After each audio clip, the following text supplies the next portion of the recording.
इस संविधान सभा के अंतर्गत जितनी समितियाँ बनी उन सभी पर डिस्कस करेंगे। किस समिति के कौन से अध्यक्ष थे इनके बारे में, और समिति का बनने का कारण क्या था, क्यों समितियाँ बनी, और जो एग्जाम में क्वेश्चन जहाँ से पूछे जा रहे हैं उन सभी पर डिस्कस करेंगे। और इसको हम बिल्कुल कहानी की तरह पढ़ेंगे, एकदम कहानी जैसे याद की जाती है, बिल्कुल कहानी एक बार सुनने आपको याद हो जाएगी, ज़्यादा रटने की जरूरत नहीं है। तो ज़्यादा समय ना लेते हुए सीधे अपने टॉपिक की बात करते हैं। तो संविधान सभा जो थी इसका जो गठन हुआ था वह कैबिनेट मिशन के द्वारा हुआ था, 1946 में हुआ था। कब हुआ? 1946 में। और इसकी जो प्रथम बैठक हुई थी वो 9 दिसंबर 1946 को हुई, तथा इसकी दूसरी जो बैठक हुई तुरंत इसके 2 दिन के बाद 11 दिसंबर 1946 को हुई। पहली बैठक में डॉक्टर सच्चिदानंद सिन्हा को अध्यक्ष बनाया गया था। उसके बाद में उनका स्वास्थ्य ना ठीक रहने के कारण वो ये समिति से बाहर निकल गया, मतलब संविधान सभा से। तो उनके स्थान पे डॉक्टर राजेंद्र प्रसाद को स्थायी अध्यक्ष बनाया गया था, क्योंकि सच्चिदानंद इसलिए इनको कहा जाता है स्थायी अध्यक्ष थे, ये हट गए थे बाद में। और उसके बाद में सच्चिदानंद सिन्हा को की जगह पे डॉक्टर राजेंद्र प्रसाद को स्थायी अध्यक्ष बना दिया गया। जो राजेंद्र प्रसाद हमारे भारत देश के राष्ट्रपति भी रह चुके हैं, प्रथम राष्ट्रपति रहे हैं। तो यह सच्चिदानंद सिन्हा का फोटो है। और स्थायी अध्यक्ष थे वो हम बात कर ही चुके पहले इस पर, डॉक्टर राजेंद्र प्रसाद। तो इनके बारे में देखते हैं, इनका फोटो हो गया।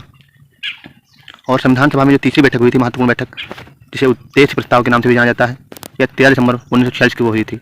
अब 2 दिन का अंतर रहा है इसमें। जो 13 दिसंबर 1946 को हुई थी बैठक, इसमें पंडित जवाहरलाल नेहरू ने उद्देश्य प्रस्ताव पेश किया था। उसी दिन से संविधान बनना प्रारंभ हो गया था। और संविधान सभा में जो कुल अधिवेशनों की संख्या वो 11 है, मतलब कुल अधिवेशन में 11 हुए हैं। इसमें जो कुल सदस्य संख्या थी संविधान में वो 299 थी, जबकि भारत विभाजन के पूर्व 389 थी। क्योंकि जो ये समितियाँ बनी थी, मतलब जिसका गठन जो हुआ था कैबिनेट मिशन का, वो हुआ था 1946 में, जबकि भारत का विभाजन हुआ है 15 अगस्त 1947 को, और 14 अगस्त 1947 को पाकिस्तान अलग हुआ। फिर 2 देश अलग अलग हो गए, जिसमें सदस्यों का बंटवारा भी हो गया। तो कुछ सदस्य पाकिस्तान को चले गए, कुछ सदस्य इंडिया में रह गए। तो उसी हिसाब से जो भारत में सदस्यों की संख्या रह गई थी वो 299 रह गई थी। इसमें कुल महिलाएं जो थी 15 थी, क्योंकि यह क्वेश्चन कई बार पूछा गया है संविधान सभा में कितनी महिलाएं थी। तो संविधान सभा में 15 महिलाएं थी।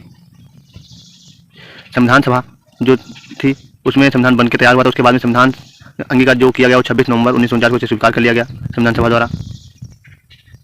उसके बाद में इसमें जितना भी थोड़ा बहुत कार्य रह गया था पूरा होने के बाद में इसकी अंतिम बैठक जो हुई वह 24 जनवरी 1950 को। इसके बाद में संविधान सभा को भंग कर दिया गया था।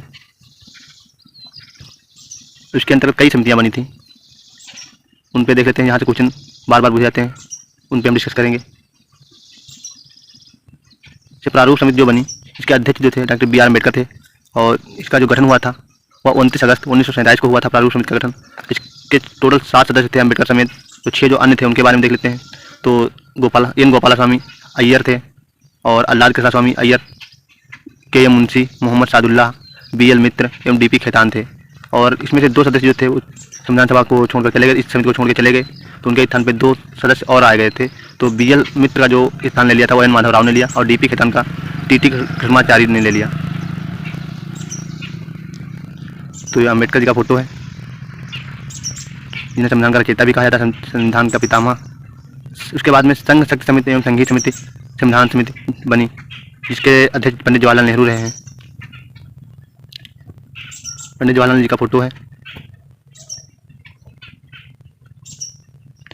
उसके बाद में प्रक्रिया नियम समिति एवं संचालन समिति का गठन हुआ। इन 2 समितियों के अध्यक्ष जो रहे हैं वो राजेंद्र प्रसाद रहे हैं, और राजेंद्र प्रसाद झंडा समिति के भी अध्यक्ष रहे हैं। कई बार क्वेश्चन पूछा गया कि झंडा समिति के अध्यक्ष कौन थे। तो झंडा समिति के अध्यक्ष जो वो डॉक्टर राजेंद्र प्रसाद रहे हैं।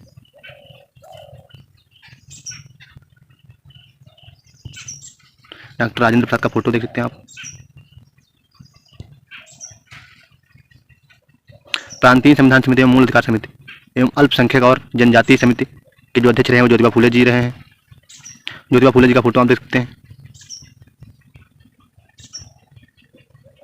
संविधान सभा का जो चुनाव हुआ था वो 296 सीटों पे हुआ था। इसका जो परिणाम रहा तो उसमें से कांग्रेस को जो सीटें मिली थी वो 208 सीटें प्राप्त हुई थी, और जो मुस्लिम लीग को सीटें प्राप्त हुई थी वो मात्र 73 सीटें प्राप्त हुई थी, जबकि अन्य को केवल 15 सीटें प्राप्त हुई थी। तो ये इसका रिजल्ट रहा जो 296 सीटों पर हुआ था इलेक्शन। इसके बाद में कुछ महत्वपूर्ण क्वेश्चन देख लेते हैं जो एग्जाम में बार बार जहाँ से पूछे जाते हैं। जवाहरलाल नेहरू ने उद्देश्य प्रस्ताव पेश किया था तो 13 दिसंबर 1946 को पेश किया। उसके बाद में अंतरिम सरकार का गठन किया गया। सरकार का गठन जो किया गया वह 26 जनवरी 1950 को किया गया था। भारतीय संविधान जो लागू हुआ वह 26 जनवरी 1950 को पूर्ण रूप से लागू हुआ था। उसी दिन से भारत एक गणतंत्र राज्य बन गया।